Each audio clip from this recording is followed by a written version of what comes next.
Hello everyone. I'm happy to say that there's finally been an interesting game at the Gashimov Memorial in round 5 after Topalov won the first decisive result in the Gashimov in round 4 yesterday. This round already brought enough excitement, and the round is still going on. There are still some games being played, but Magnus Carlsen finished his game early. After 4 draws in the first 4 rounds, in round 5 he faced the Polish Grandmaster Radoslaw Wojtaszek. And as you can see, Magnus opened with pawn to e4, and after c5 he went for the closed Sicilian knight to c3. And that in itself is a surprise, because knight to f3 of course is the most fighting way to face the Sicilian. And usually after knight to c3 and black playing knight to c6, the position would look something like a Reti or a King's Indian attack, and sometimes even the Grand Prix Sicilian, with f4 being the second most common move in this position, and white would attack on the king side. However, after knight to c3, Radoslaw Wojtaszek played d6, and now the performance Magnus had today is definitely worthy of him being called the world champion, and I must say I'm finally proud of having such a world champion, because the first 4 games, especially round 1 where he drew in 23 moves against Mamedyarov in a Catalan, in which neither player showed a will to win. And I mean, of course, Mamedyarov is world's number 2, so both had a very good reason to fight. And Magnus especially, who is in a way fighting against Caruana already, and you could see that Caruana won the candidates, he won the Grenke Classic, and then he had an amazing performance so far at the US Championship. And Magnus, during the time, had 4 draws here. So this game is finally Magnus playing at his true strength.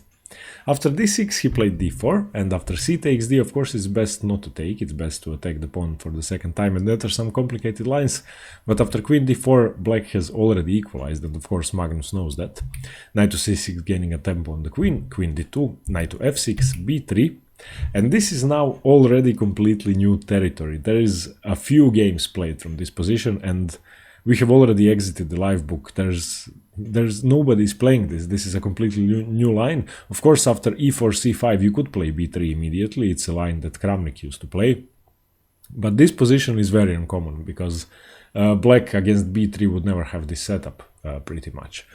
And now Wojtaszek continues with e6. We have bishop to b2 fianchettoing, a6, castles long, and already white's king is in trouble. That's easy to spot, because black has played a6, b5 is coming now. That's exactly what Wojtaszek played. And in the meantime, if you know any dragon positions or the Grand Prix or something in the Sicilian, then white will have already made an attack of his own and started pushing some pawns such as g4, h4, trying to dislodge the knight, open up the king side, and especially if in the dragon positions where black has already played g6, bishop to g7.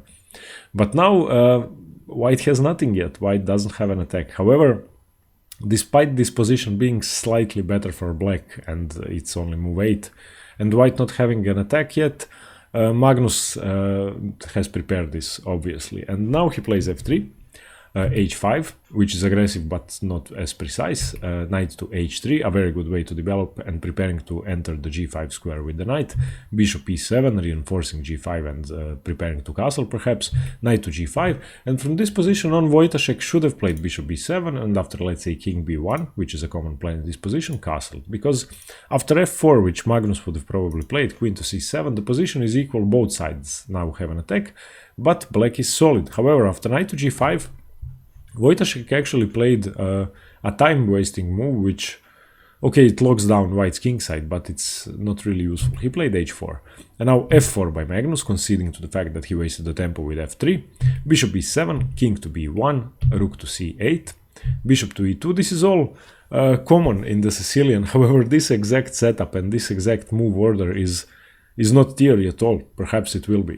Queen to c7, rook h to e1, a knight to h7, and this was the, let's say, fatal error in Wojtaszek's game, because this move loses too much time and it gives white a completely free hand on the king side, while at the same time he has a lot of pieces defending his king, particularly the c2 square, and black pretty much has nothing. Now knight h7, rook h7, g4. Of course, he can take en passant, he did. Now bishop to f6, bishop to d3, rook to h8, retreating the rook, and now g4, advancing even more. And now once again g4 was slightly imprecise. However, the pressure that Magnus is able to put now is immense. Now knight to d4, and of course this is now threatening a lot of things. First of all, the queen can't move because the knight would drop. If the knight moves, then the knight is attacked 3 times by the bishop and by the queen and the rook, and only defended twice. And the first threat is, of course, the knight jumping into f3 and forking queen and rook and winning the position, gaining an exchange at least, but after that also winning the knight. So Magnus reacts in the only way probably possible. He plays rook to e3 and now king to f8, solidifying his king position, knight to e2, challenging the knight, knight takes, rook takes, and after bishop to c3, the position is equal if you ask the engines. However, black doesn't really have anything. After bishop c3, queen to c3, the queen does look scary here, but what's supporting it? The light squared bishop is staring at the completely blank kingside at which nothing is going on.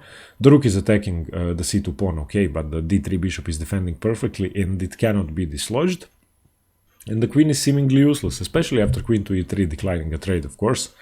And now white stands an edge. White has a perfect attacking setup, and of course any pawn push would create an advantage here, but you still have to be precise. Now rook to c5 is played by Wojtaszek, trying to reinforce the center and perhaps stop exact move that Magnus played, that's e5. And after e5, d takes e5, f takes e5, and here Wojtaszek makes his second blunder and the completely losing move. Believe it or not, his next move is just losing the game right away. And he played rook to h1, perhaps trying to weaken the back rank from Magnus's back rank and get some checking opportunities. But after rook takes, bishop takes, Magnus simply plays rook to h2. And now, if you want to stay alive for 10 or 15 more moves and fight a piece down, you have to give up the bishop. If you don't give up the bishop, then you are busted. And here Wojtaszek actually played the tempo on the queen, completely missing the fact that Magnus is winning on the spot, and he played rook takes c5. And now, of course, Magnus doesn't bother taking the bishop, that would lose the queen. He plays rook to h8 check, and after king to e7, queen to a7 check. And here, believe it or not, Wojtaszek resigned. This is move 31. I will just show you what would have happened. Let's say the king, by the way, the best move here is bishop to b7, just giving up a piece to stay alive for one more move. And okay, from this position on, the second best move for black and the most logical one would have been king to f6, which he would have had to play after bishop to b7, queen b7 anyway. So now g5 check. Let's say rook takes g5, which is safer. Taking the bishop to be able to check from f1, and of course you have to prevent checkmate on g1 as well. G6, trying to make some room for the king, rook f1 check, rook to f5, this is the safest move, bishop f5, gf5, and now what do you have in the position? You have 2 pawns for the rook and your king is completely naked and the position is busted. So a justified resignation by Wojtaszek, and I must say, I'm finally happy to be watching the Gashimov Memorial, because I've been watching every round since it started, and ever since round 1, and the first game that was finished was actually Carlsen Mamedyarov, or Mamedyarov Carlsen, in which they drew in 23 moves, and I was disappointed immediately, but now this pretty much makes up for it, and Magnus is finally playing like world champion, and Caruana now has a reason to start thinking about their match once again and not to get too relaxed. Okay, everybody, thanks very much. Thanks for watching. I hope you like this aggressive game by Magnus, this complete novelty in the Closed Sicilian, and stay tuned for more chess. Thanks very much. Bye.